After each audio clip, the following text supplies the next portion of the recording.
Halo pemirsa Simpo Dunia Sepekan kembali hadir menemani Anda dengan berbagai informasi mancanegara yang kami rangkum dalam sepekan. Bersama saya Fesi Rahmadi, ini dia informasinya untuk Anda.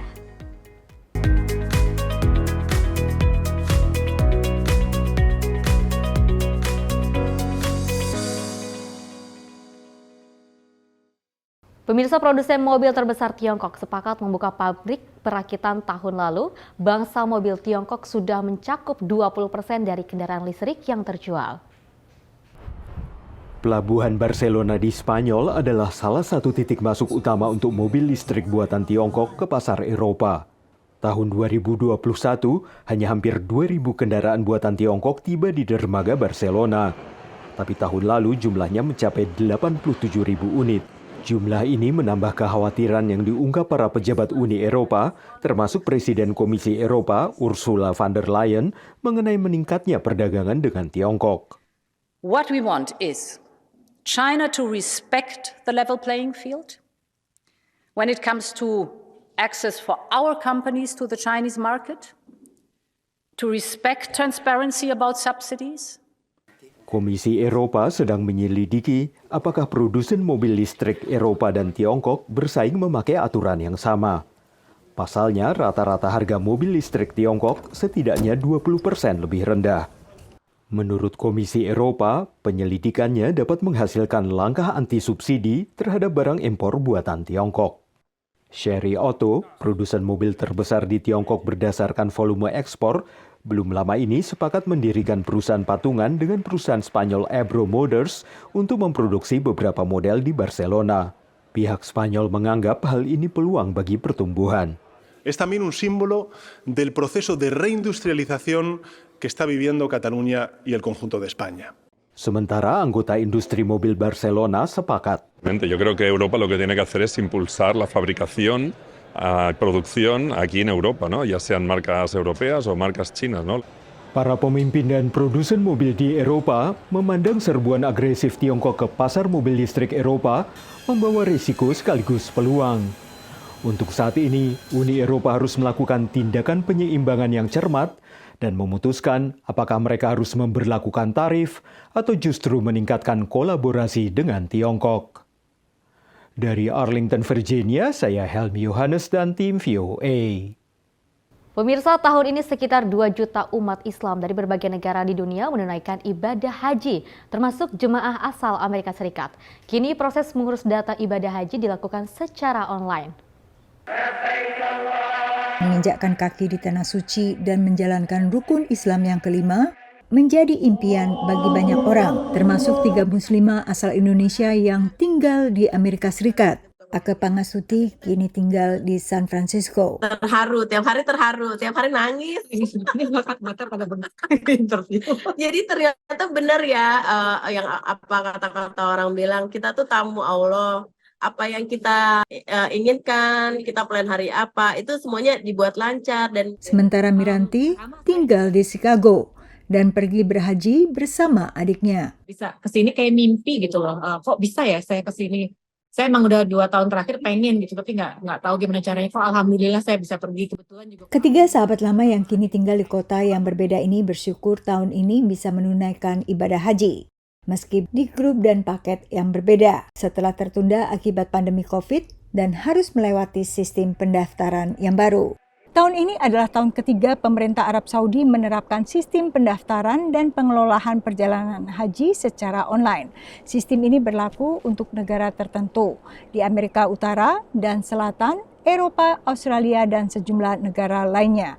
Sedangkan untuk Asia, sementara ini berlaku hanya untuk Jepang dan Korea Selatan. Sistem online ini mulai diterapkan tahun 2022 dengan nama Mutawif, tapi sekarang namanya berubah menjadi Nusuk. Menurut pemerintah Saudi, sistem online ini untuk memudahkan calon jemaah. Tapi bagi pendaftar, prosesnya membutuhkan kesabaran ekstra. Stressful ya Mbak ya, stressful banget. Jadi kalau mau diomongin masalah level kesulitan itu levelnya tinggi sekali karena memang masalahnya itu penjualan itu dikeluarkan di saat bulan Ramadan, dimana kita banyak harus melakukan ibadah yang kita otomatis terganggu karena kita nggak bisa mengakses dari komputer. Ibarat karena itu kayak lotre jadinya ya. Jadi nggak ngejamin siapa bakal dapat. Mau taruh duit mau berapa ribu juga kalau memang nggak dapat ya nggak dapat. Dan saat di Mekah pun, akhirnya mereka harus melakukan apa-apa sendiri. Tidak bisa fokus pada ibadah. Jadi bimbing kayak bareng-bareng kita tawaf bareng itu nggak ada lagi kalau dari Amerika dari nusuk ini. Kita ada kemarin, Oh ada iya, satu, ada beda, pakai beda. shake satu, Iya ya, aku kita juga ada beberapa leadernya, satu. tapi kita 120 orang, jadi cuma 10 menit bareng habis itu bubar jalan. Ya, kalau dibilang Ya. beda sama nggak dengan dulu, beda banget kita harus banyak-banyak cari informasi sendiri. Bila boleh memilih, ketiga sahabat ini lebih memilih proses tradisional seperti sebelum pandemi, yakni lewat agen wisata atau biro perjalanan haji yang bisa membimbing mulai proses administrasi, transportasi, hingga bimbingan langsung saat ibadah di Tanah Suci. Tapi untuk saat ini mereka ikhlas dan bersyukur akhirnya bisa menjalankan ibadah bersama sekitar 2 juta muslim dan muslimah lainnya. Dari Alexandria, Virginia, Yuni Salim, Karlina Amkas, dan tim VOA. Sebuah perusahaan yang didukung organisasi Nirlaba membantu mengembangkan mekanisasi pertanian di Afrika guna memperkuat ketahanan pangan. Sebuah traktor baru tiba di ladang Hello Tractor di Kenya dan menjadi pertanda meningkatnya permintaan karena musim tanam yang sedang berlangsung. Traktor-traktor ini disediakan untuk membantu para petani kecil mengolah dan mempersiapkan lahan mereka. Menurut Hello Tractor, mereka telah melayani lebih dari 100.000 petani di Kenya selama 3 bulan pertama tahun ini. Petani padi ini adalah salah satu dari sedikit petani saat ini yang menyewa traktor seharga $150 untuk mengolah lahan seluas 5 hektar. Dengan memakai traktor dan peralatan pertanian mekanis lainnya, petani ini mengaku bisa menghasilkan 200 karung beras dibanding hanya 2 karung ketika ia masih memakai cangkul untuk menanam.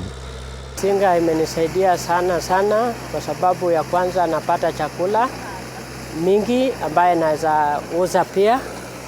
Vile imeleta uhusiano mzuri kwa jamii kwa sababu tinga inalimia watu wengi safari moja.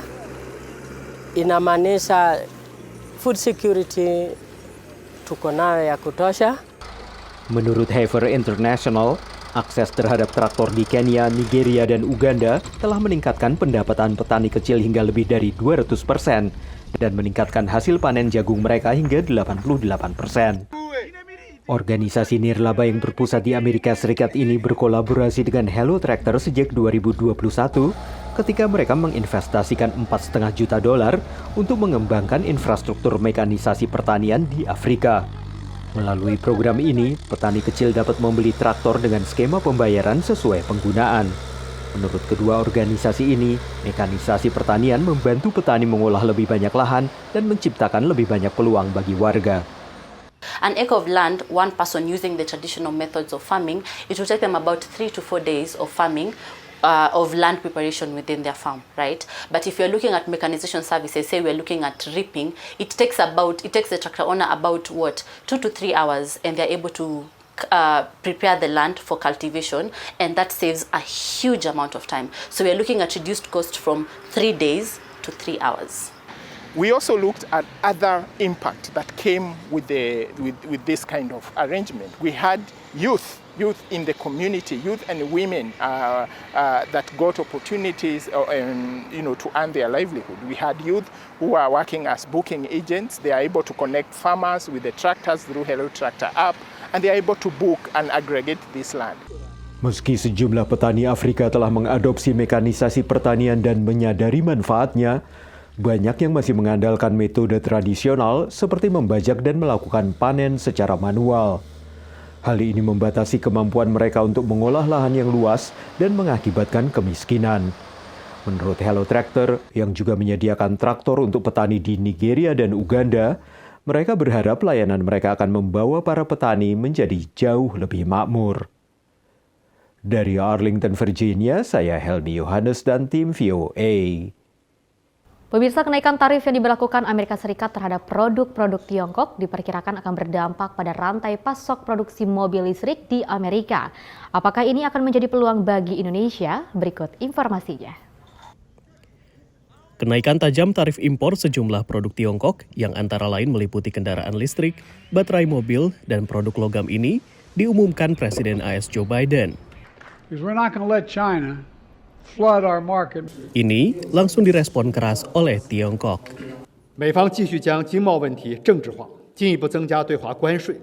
AS akan menaikkan tarif mobil listrik dari 25% ke 100% tahun ini. Tarif baterai lithium-ion mobil listrik juga ikut naik dari 7,5% ke 25%. Analis menilai Amerika Serikat berupaya mencari alternatif pasokan dari negara yang lebih bersahabat. Possibly for batteries, it would be Korea. Also batteries and cars, it would preferably be either Korea or Japan and possibly even domestic production. Meski punya alternatif, AS tahun lalu mengimpor mayoritas baterai dari Tiongkok. Menurut Biro Sensus Amerika, AS tahun 2023 mengimpor baterai lithium-ion dari Tiongkok senilai 13 miliar dolar. Angka ini mencakup sekitar 70% dari total impor baterai tersebut dari segi nilainya. Sementara untuk menggenjot produksi baterai dalam negeri, Amerika memerlukan pasokan nikel. Sejauh ini nikel banyak didatangkan dari mitra perdagangan bebas AS, yakni Kanada dan Australia, yang masing-masing memasok 5% permintaan dunia. Sementara Indonesia yang memasok hampir 60% nikel dunia juga dilirik. So the US will need a lot more than Australian and Canadian nickel. So they have to buy Indonesian nickel, and they are very happy to buy Indonesian nickel because Indonesia is part of the future supply chain plans. Tapi Indonesia bukan mitra perdagangan bebas Amerika Serikat. Presiden Jokowi telah berulang kali membujuk AS supaya masuk dalam perjanjian perdagangan bebas terbatas atau limited FTA. Tapi analis menilai ada tantangan di Kongres Amerika. Fairly or unfairly, the Indonesian nickel sector is being viewed from the perspective of Washington as more or less a wholly owned subsidiary of Chinese interests. And for that reason, I think that there is very limited political capital and political will in Washington to attempt to improve that bilateral relationship via a critical mineral specific agreement. Investasi Tiongkok memang banyak terdapat dalam tambang dan pengolahan nikel di Indonesia. Namun untuk membangun rantai pasok non-Tiongkok, perusahaan Amerika atau negara-negara barat belum tertarik. The Western firms are not going to go in there unless they think that there's going to be some sort of significant subsidy. Now, if there were a critical mineral specific agreement, that would be a catalyst and it would be a signal to Western suppliers that they could get into the game, so to speak. Dari Washington DC, Rio Tuasikal, VOA. Terima kasih Anda masih bersama kami. Pemirsa, Amerika Serikat terus mengupayakan berakhirnya konflik di Gaza, terakhir lewat proposal yang ada 3 fase untuk dapat mendukung luas, termasuk dari negara Arab dan mayoritas Muslim. Sejak awal pecahnya perang Israel-Hamas, Menteri Luar Negeri Amerika Serikat Antony Blinken telah 8 kali mengadakan pertemuan maraton di Timur Tengah. Terakhir ia kembali bertemu pemimpin Israel, Yordania, Mesir, Qatar, dan mitra sekutu Amerika Serikat lainnya di kawasan. Now, the single most effective and most immediate way to end the suffering of people in Gaza, to end the suffering of Palestinians and Israelis alike, to tackle the humanitarian assistance crisis, to prevent the conflict from further escalating and spreading to other places, is to get a ceasefire. Lawatan Blinken kali ini berlangsung di tengah gejolak politik di Israel dan wacana penyelenggaraan pemilu baru, termasuk yang diserukan oleh Benny Gantz, politisi sentris yang baru mundur dari Kabinet Bersatu Perdana Menteri Benjamin Netanyahu. Leaving the government, it might give the United States a sense that they can push Netanyahu harder than they have so far to really press him to accept some kind of ceasefire deal. Pada saat yang sama, Netanyahu juga menghadapi ancaman mundur dari anggota kabinet sayap ultrakanan termasuk Itamar Ben-Gvir bila dianggap terlalu berkompromi dengan Amerika Serikat. Netanyahu does compromise, the hard right could withdraw from the government and then he wouldn't have enough seats to stay in power. Sebelum meletusnya perang, Israel sendiri terus dilanda perpecahan internal dengan penyelenggaraan 5 pemilu dalam 4 tahun mulai 2018 hingga 2022. Upaya terakhir mengakhiri konflik di Gaza adalah resolusi Dewan Keamanan PBB. usulan Amerika Serikat yang menjabarkan sebuah proposal 3 fase. Diawali dengan penghentian pertempuran selama 6 pekan, disertai fase pertama pertukaran tawanan. Presiden Joe Biden maupun Menteri Luar Negeri Antony Blinken mengatakan Israel menerima proposal ini, bahkan mengusulkannya. Sementara respon dari Israel sendiri masih gamang. Bahkan pejabat Israel menegaskan tetap bakal menyerang Hamas hingga kelompok tersebut bisa dihabisi. It is in the interest of the Biden administration to maintain calm there in Gaza between now and Election Day in November for domestic political reasons here in the United States. They are losing support of Arabs and Muslims and people of color and young people, the next generation. So it's their interest to try to keep this under control too. So I suspect that's why they've gone along with this. Amerika Serikat telah menyatakan penghentian konflik bisa diperpanjang dari jadwal semula 6 pekan bila memang diperlukan untuk membebaskan semakin banyak tawanan. Tapi Francis Boyle yang dulu penyidik perang saudara di Bosnia-Herzegovina khawatir bahwa perpanjangan ini bakal terganjal oleh perpecahan internal di Israel. Dari Washington DC, Yuni Salim dan tim VOA. Bank Sentral Amerika Serikat yang kembali bertemu 11 hingga 12 Juni menimbang sejumlah data yang mengisyaratkan inflasi belum sepenuhnya sesuai dengan target. Data penambahan lapangan kerja terkini di Amerika Serikat jauh melampaui ekspektasi analis. Selama Mei tercipta 272.000 lapangan kerja baru, jauh melampaui angka April sebesar 165.000. The forecasts were speculation that just kind of got away from themselves. It's still a strong economy. To anyone who's been trying to hire someone, this was not a surprise to you. To anyone who picks up their phone and finds 16 unsolicited job offers for all sorts of places, that's the top tick. You shouldn't have been too surprised. Data ini mengurangi tekanan bagi Bank Sentral AS atau Federal Reserve untuk segera menurunkan suku bunga acuan yang telah 11 kali dinaikkan untuk mengendalikan laju inflasi. I think the main takeaway here is the long-feared significant slowdown in hiring in the U.S. economy just simply has not arrived. And so if we were fearful that the economy might hit a hard landing or even a soft landing, that's just not the case. The economic expansion continues. We had hiring that exceeded expectations. We had wage growth that was higher than expected, at least through this metric. And yes, we did get a rise in the unemployment rate, but it has been remarkably low over the last couple of years. Angka pengangguran naik ke 4% dari 3,9% pada bulan sebelumnya. Federal Reserve punya mandat ganda, yaitu stabilitas harga alias mengendalikan tingginya laju inflasi dan juga maximum employment atau penciptaan lapangan kerja secara maksimal. Dan dalam iklim usaha dengan suku bunga tinggi belakangan, banyak pihak sempat khawatir bahwa pemilik usaha semakin tercekik sehingga melakukan PHK massal atau setidaknya tidak lagi membuka lowongan kerja baru. The Federal Reserve looks at the May employment report along with other recent data and continues to believe that the job market is strong, perhaps not as strong as before. But the Fed wants to see the so-called supply and demand of labor come into better balance, and that is what is happening. We saw that job openings are coming down. We have the unemployment rate rising ever so slightly, but still at a low level, and hiring is strong. The Federal Reserve has a dual mandate. Part of that is stable prices, trying to bring inflation down with respect to our recent experience, but also wants to have maximum employment. And it can look at the employment side of the equation right now and say, we've checked that box off. We don't need to worry about that right now. Sementara untuk inflasi, laju inflasi telah jauh melemah dari 9% lebih pada pertengahan 2022. Tapi data soal inflasi sepanjang 2024 masih bervariasi. Dari Washington DC, Nova Purwadi dan tim VOA. Pemirsa, Amerika Serikat memiliki segudang kuliner percampuran dua budaya. Di Detroit, Michigan, ayam goreng dengan cita rasa Asia.